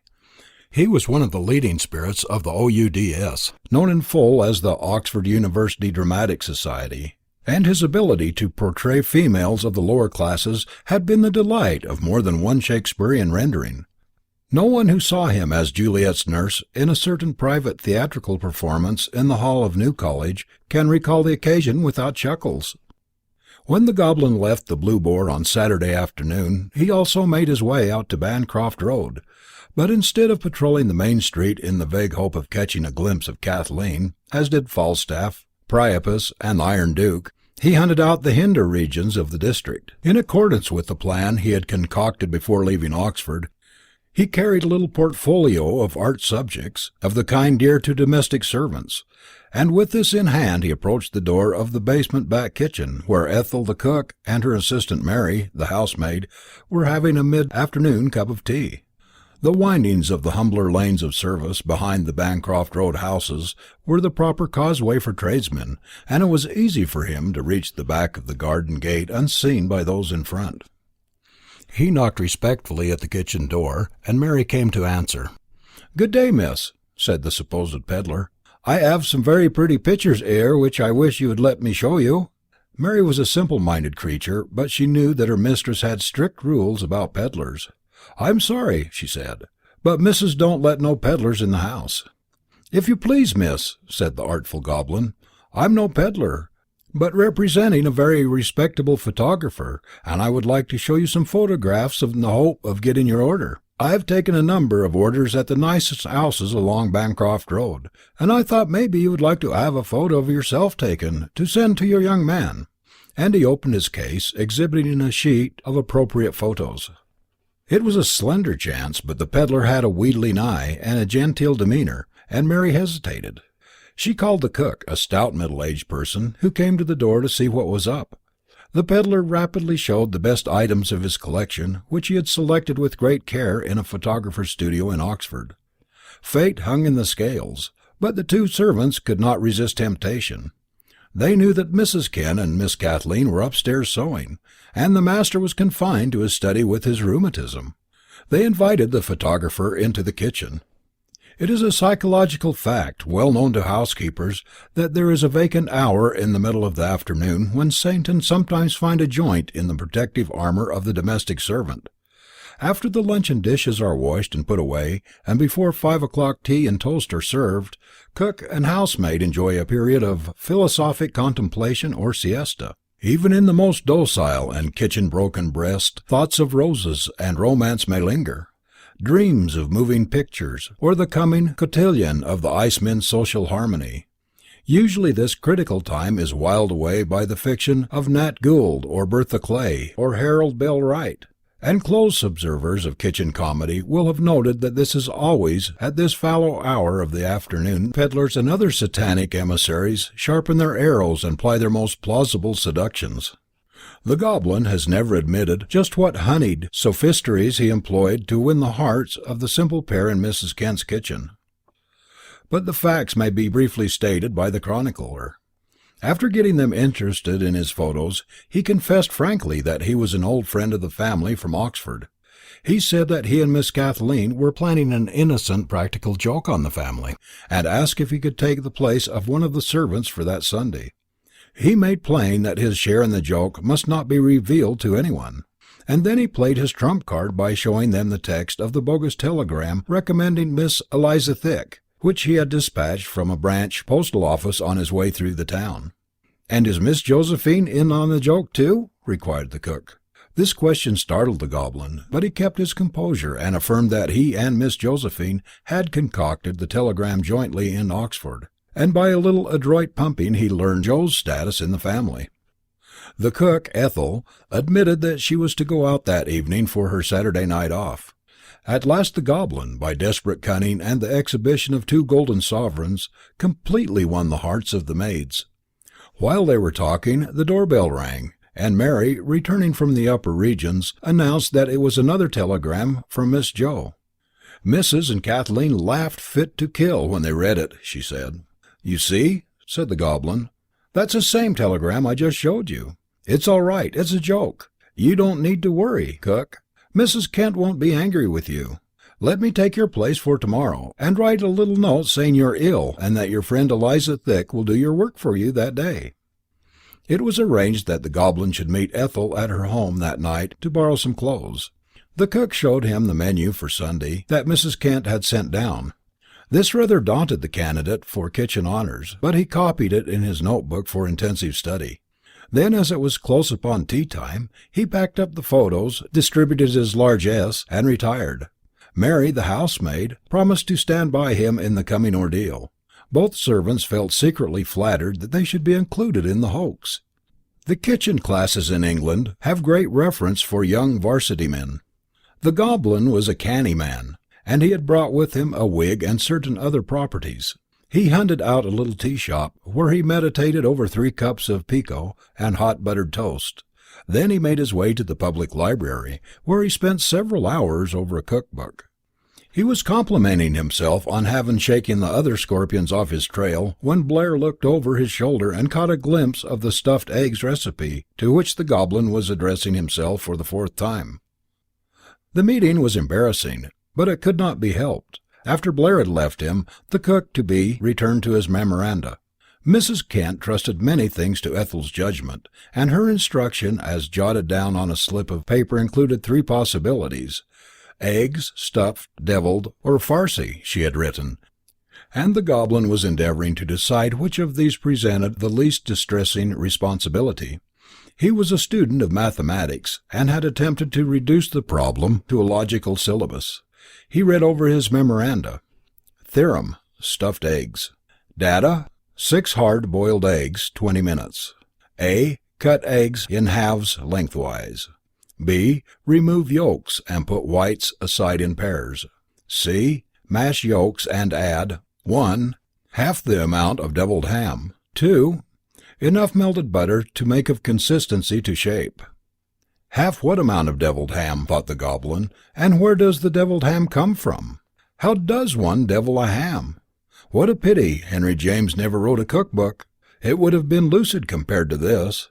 To make of consistency to shape, what on earth does that mean? D. Clean and chop 2 chickens, livers, sprinkle with onion, juice, and sauté in butter. No, he cried, that's eggs farci. Wrong theorem. D. Make in balls. Make what in balls? Size of original yolks. Note: remember to measure the original yolks before cutting them lengthwise. E. Refill whites. Let's see, what did I fill them with before? F. Form remainder of mixture into a nest. That's a nice little homely touch. G. Arrange eggs in the nest and 1. Pour over 1 cup white sauce. Memo: see page 266 for white sauce. 2. Sprinkle with buttered crumbs. Allow plenty of time for buttering those crumbs. That sounds rather ticklish work. 3. Bake until crumbs are brown. H. Garnish with a border of toast points and a wreath of parsley. QED. Integral calculus is a treat compared to this, he said to himself as he reviewed the problem. I hope they have plenty of parsley in the house. That nest may need a little protecting foliage.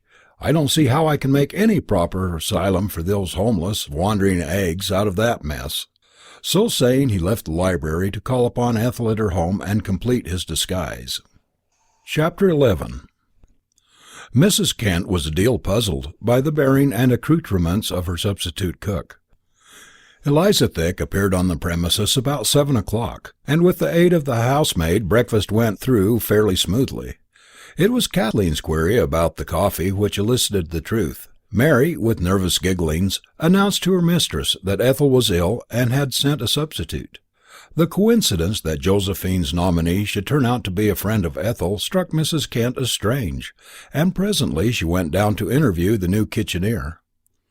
Eliza Thick, a medium-sized but rather powerfully fashioned female, generously busted and well furnished with rich brown hair, was washing dishes. She curtsied respectfully as Mrs. Kent entered the kitchen. "Good morning," said Mrs. Kent. "Are you Eliza Thick?" "Yes, ma'am." "You brought a note from Ethel?" "Yes, ma'am." And fumbling in an opulent bosom, Eliza drew forth a crumpled scrap of paper. "I had a telegram from my niece in Oxford recommending you. How did she know of you?" "I worked at Lady Margaret Hall, ma'am, where the young lady is studyin'." "Why did you leave your place there?" "If you please, ma'am, my dishes was so tasty it made the young ladies discontented when they got home. Their parents complained that it gave 'em too 'igh ideas about wittles. The principal said I was pamperin' 'em too much, and offered to release me." Mary, who was listening, gave a loud snort of laughter, which she tried to conceal by rattling some plates. "Well, Eliza," said Mrs. Kent, "that will do. You must get on with the work as best you can. Judging by the coffee this morning, I don't think your cooking will have the same effect on us that it did on the students at Lady Margaret Hall. We were expecting a guest for lunch, but I will have to put him off until supper. I've written out the menu for the day. Mary will give you any help she can." "If you please, ma'am," said Eliza. "Yes." "Cook gave me a message for Miss Kathleen, ma'am, which she asked me to deliver in person." "A message for Miss Kathleen?" "Yes, ma'am." "Well, you can tell me. I will tell Miss Kathleen." "Cook said I was to give it to her personally," said the persistent Eliza. "How very extraordinary," said Mrs. Kent. "What did you say was the matter with Ethel? Is it anything contagious?" "Oh, no, ma'am. I think it's just a touch of nervous debility, ma'am. Too many white corpuscles, ma'am." "Well, I don't think Miss Kathleen can come down now, Liza. We have just had a very strange telegram, which has rather upset us." "Yes, ma'am." The new cook sat down to peel potatoes and studied the mechanics of kitchen craft. She found much to baffle her in the array of pots and pans, and in the workings of the range. From a cupboard she took out mincemeat choppers, potato mashers, cream whippers, egg beaters, and other utensils, gazing at them in total ignorance of their functions. Mrs. Kent had indicated jugged hare and mashed potatoes for lunch, and after some scrutiny of the problem, Eliza found a hammer in the cabinet with which she began to belabour the vegetables. Mary, who might have suggested boiling the potatoes first, was then upstairs. By and by Kathleen heard the thumping, and came into the kitchen to investigate. "Good morning, Eliza." "Good morning, miss," said the delighted cook. "Oh, I am so happy to see you, miss." "Thank you, Eliza. Did you have a message for me from Ethel?" "Yes, miss. Ethel said she hoped you'd give me all the help you can, miss, because, you see, miss, cooking for a private family is very different from cooking in a college where there are so many, miss." "I see. Well, what on earth are you doing with those potatoes, Eliza?" "Mashing 'em, miss." "What, with a hammer?" "I washed the hammer, miss." "Surely you didn't mash them that way at Maggie Hall, Eliza?" "Yes, miss. The young ladies got so they couldn't abide them done any other way." Kathleen looked more closely, and examined the badly bruised tubers. "Good gracious!" she exclaimed, with a ripple of laughter. "They haven't been cooked yet." Eliza was rather taken aback. "Well, you see, miss," she said, "at the college we use nothing but fireless cookers, and I don't understand these old-fashioned stoves very well. I wanted to get you to explain it to me." "It's perfectly simple," said Kathleen. "This is the oven, and when you want to bake anything—" "Whew!" she cried, opening the oven door. "What have you got in there?" She took a cloth and lifted out of the oven a tall china pitcher, with a strange-looking object protruding from it. Eliza was panic-stricken. For an instant she forgot her role. "My God, I put the hare in there and forgot all about it. What a bally sell!" Kathleen removed the hideous thing, hardly knowing whether to laugh or cry. "Look here, Eliza," she said. "They may jug hares that way in Maggie Hall, but I doubt it. Now what can you cook? We've got guests coming tonight. A gentleman from America is going to be here, and we must put our best foot forward." Eliza's face was a study in painful emotion. "Excuse me, miss," she said, "but is that American gentleman called Mr. Blair?" "Yes," said Kathleen. "Really, Eliza, you are most extraordinary. How did you know?" "I've heard of him," said Eliza. "I think I ought to warn you against him, miss. He's a counterfeiter." "Nonsense, Eliza. What notions you do have! He's an antiquarian, and he's coming to see my father about archaeology. He's a friend of Miss Josephine from Oxford. Now I think you better get on with your cooking and not worry about the counterfeiters." "Miss Kathleen," said Eliza, "I think I'd better be frank with you. I want to tell you—" Here Mary came into the kitchen, and although Eliza Thick made frantic gestures to keep her away, the housemaid was too dense to understand. The opportunity for confession was lost. "Now, Eliza," said Kathleen, "Mary will help you in anything you're not certain about. I'll come again later to see how you're getting on."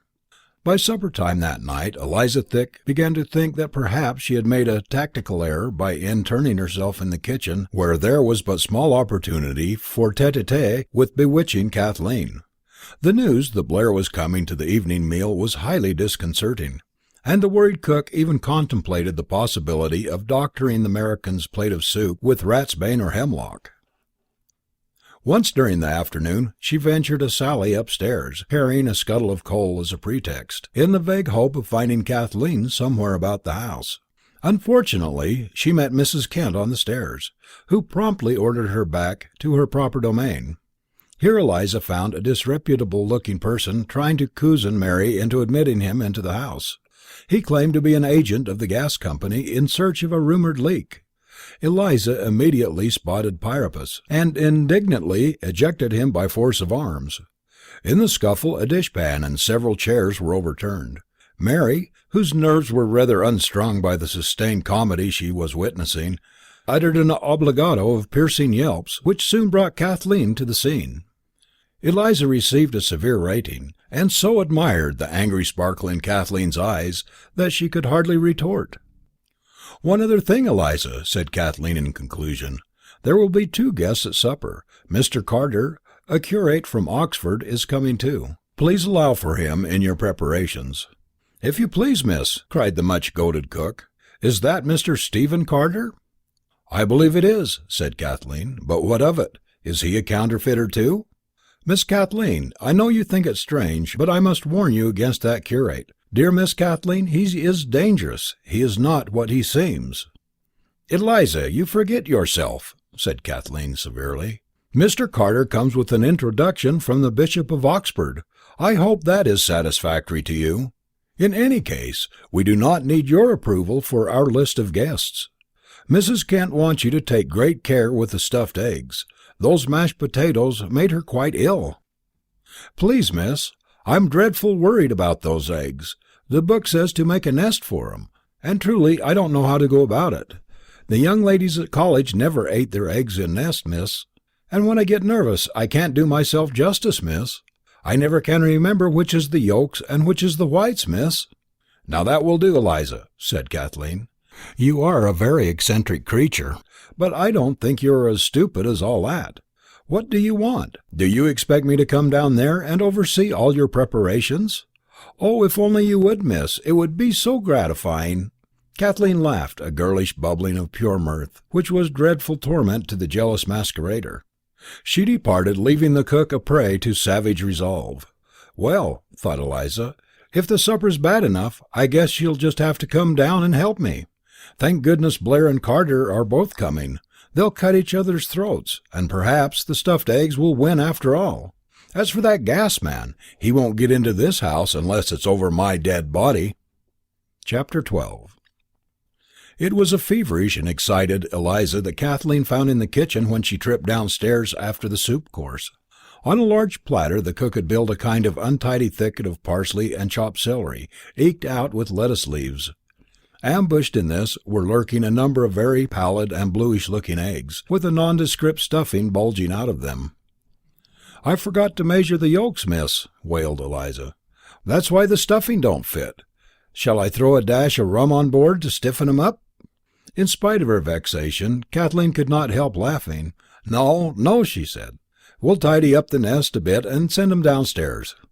"That's grand," said Eliza, watching Kathleen's quick fingers. "'Tis a beautiful comely hand you have, miss, one that it's a pleasure to admire." "Now, Eliza," said Kathleen, "you must not shout up the dumb waiter so. I distinctly heard you cry out, 'This plate's for the parson,' as you sent up one of the dishes of soup." "If you please, miss," said Eliza, "this was because it was the plate I spilled a spoonful of pepper into, and I thought it had better go to the cloth than anywhere else." "Miss Kathleen, I have something very urgent to say to you before them two counterfeiters upstairs commit any affidavits or sworn statements."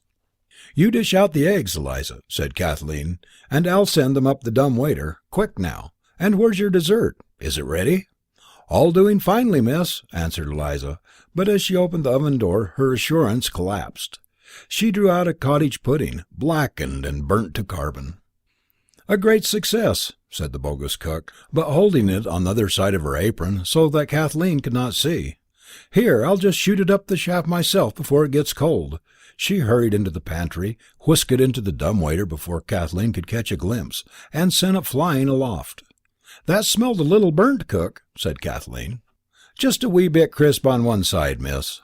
Kathleen was in the pantry with her nose up the dumbwaiter shaft, sniffing the trail of the cottage pudding, and wondering whether she ought to recall it for inspection, when Eliza, turning toward the back door, saw the gas man on the threshold. The cook's mind moved rapidly in this emergency. She knew that if Priapus found himself face to face with Kathleen, dangerous exposures would follow at once. "Mary," she whispered to the maid, who had just come from upstairs, "tell the mistress the gas man is here again. I'll send him down the cellar." And Kathleen was still in the pantry before the pseudo-gas man could demur. Eliza seized him by the coat and hurried him across the kitchen to the cellar door. She opened this and pointed downstairs. The bewildered gas man disappeared down the steps, and Eliza closed the door and turned the key. "Now, miss," said Eliza, "I have something very serious to say to you." Just at that moment she saw the clerical black of the Reverend Mr. Carter coming down the kitchen stairs. "and that is, we'd best get this fruit up without delay," and seizing a large bowl of apples, oranges, and bananas, she passed it to Kathleen and backed her into the pantry again. Kathleen unsuspectingly pushed the fruit up the dumb waiter, and meanwhile it took no more than an instant for Eliza to take the curate by the arm, motion him to silence, and push him toward the cellar door. "He's down there," she whispered, and Carter innocently followed his fellow scorpion. Again Eliza closed the door and turned the key. "Well, Eliza," said Kathleen, "I don't think you're much of a cook, but you're a willing worker." "Miss Kathleen," said the cook, who was now more anxious than ever to cleanse her bosom of much perilous stuff, "are you very down on practical jokes?" "Practical jokes? Why, yes, Eliza. I think they are the lowest form of humour. Good gracious, I do believe we've forgotten the coffee. Have you got it ready?" Yes, miss, right here," said Eliza, bustling to the stove. "But don't you think, miss, that a frank confession atones for a greater deal?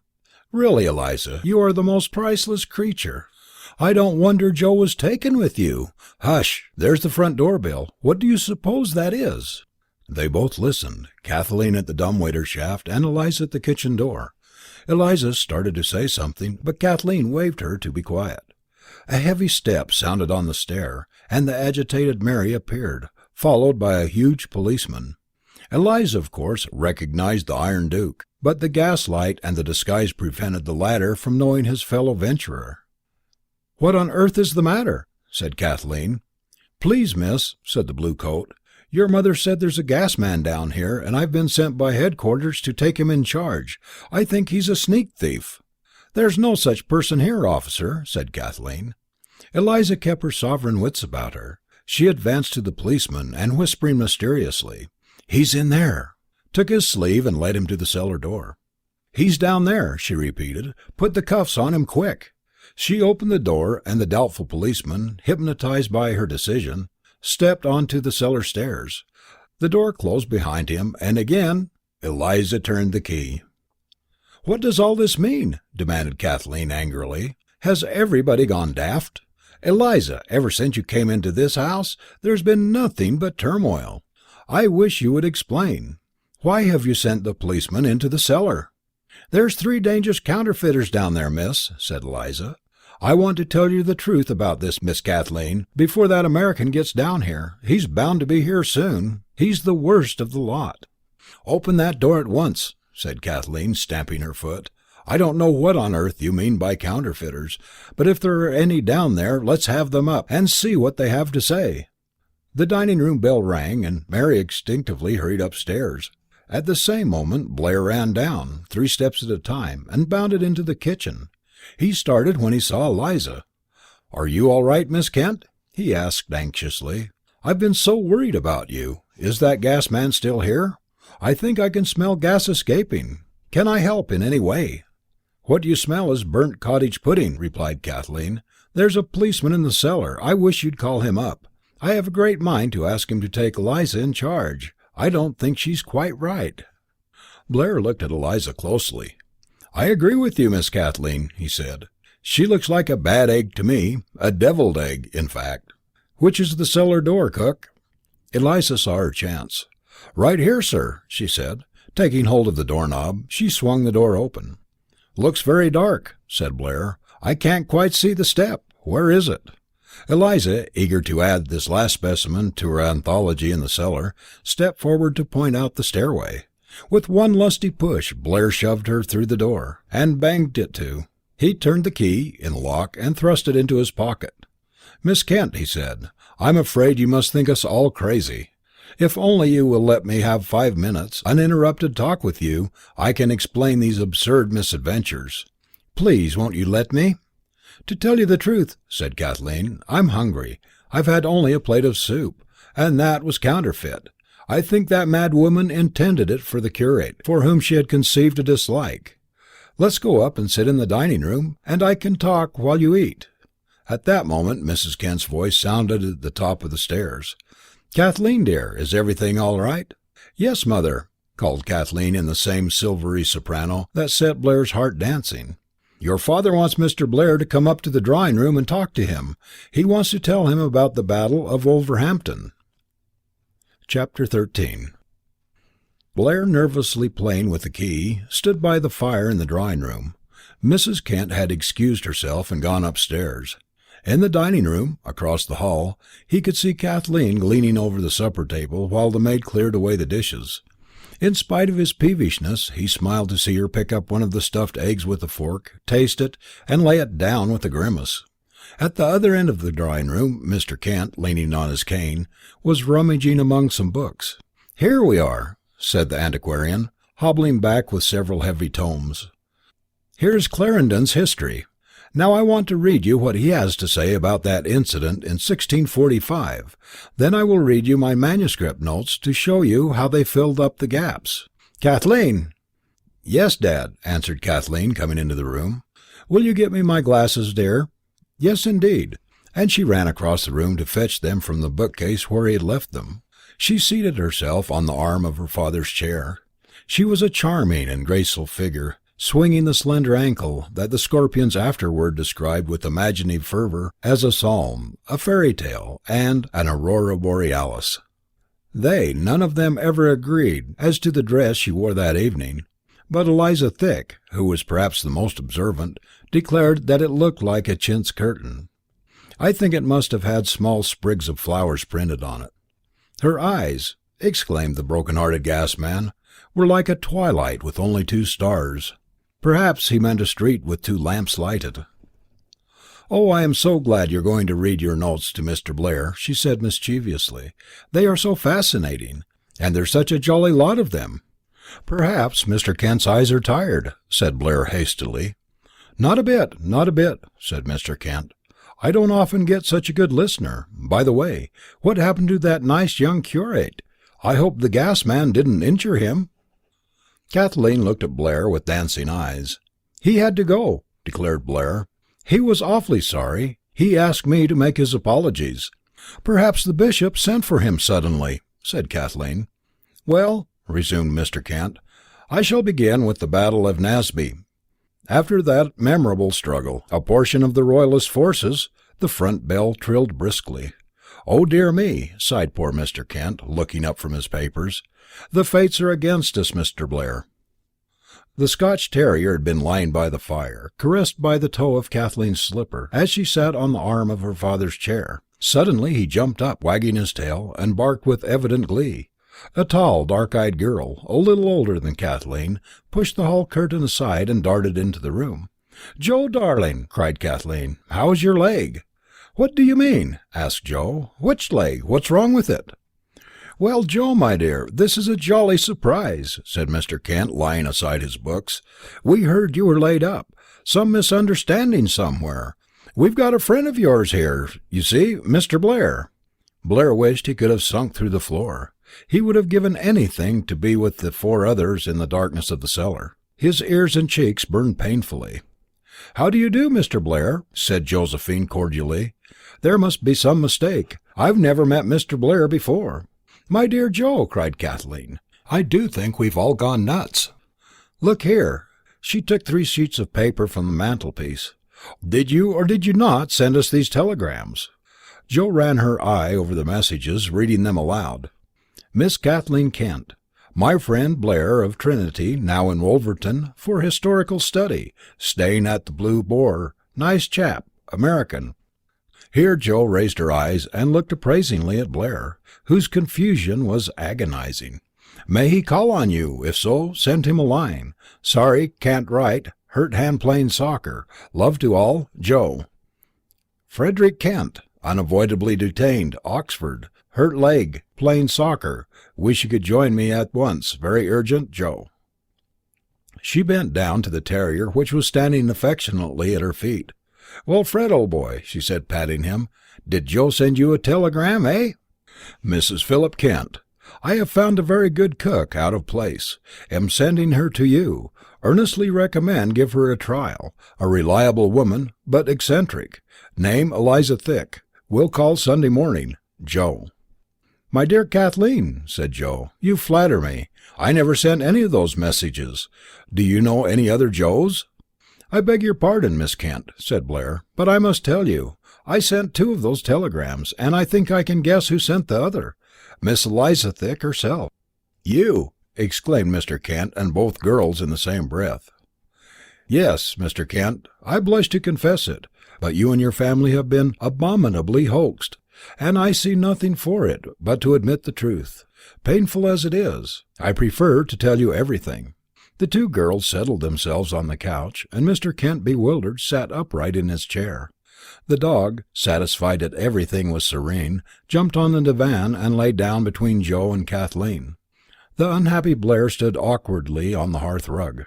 "Last January," he began, "a gentleman by the name of Kenneth Forbes, an undergraduate of Merton College, now studying the gas meter in your cellar, was in Blackwell's bookshop in Oxford, browsing about. Lying on a row of books in a corner of the shop, he happened to see a letter, without an envelope. He picked it up and glanced at it.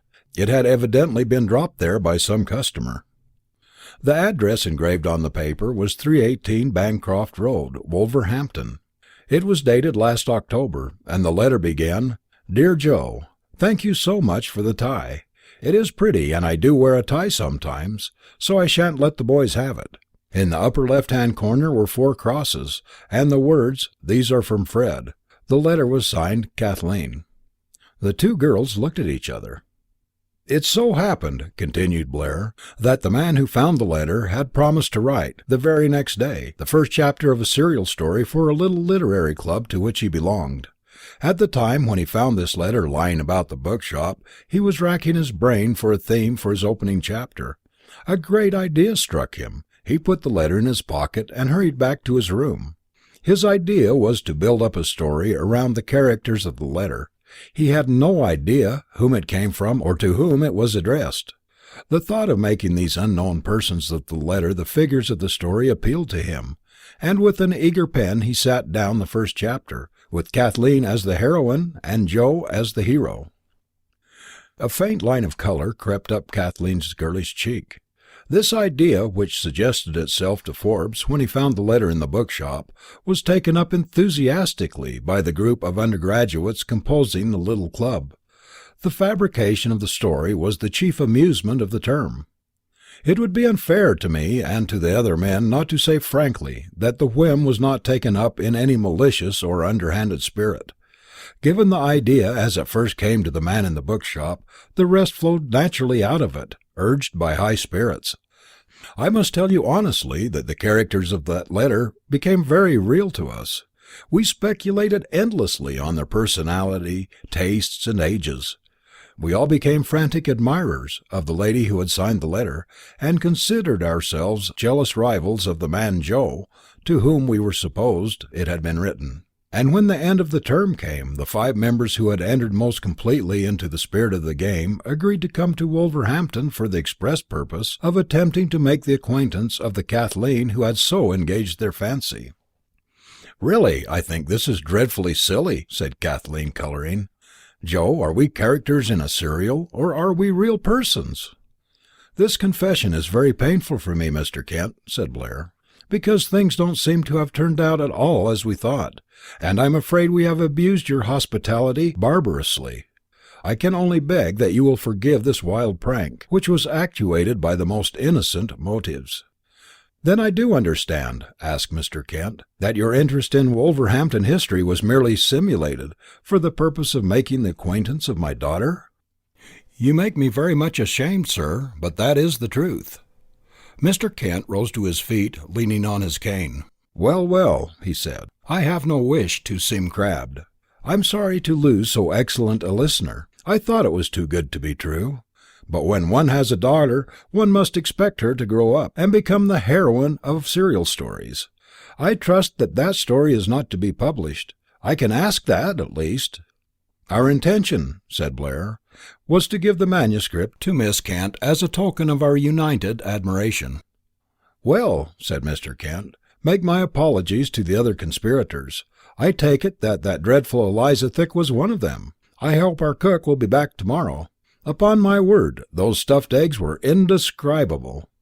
Joe, my dear, suppose you let me take you up to see your aunt. I expect these people will want to recriminate each other a little, and reach some sort of misunderstanding." Joe and Mr. Kent left the room, but a moment later Mr. Kent reappeared at the door. "Mr. Blair," he said, "please don't think me lacking in sportsmanship. I was young once myself. I just wanted to say that I think you all staged it remarkably well.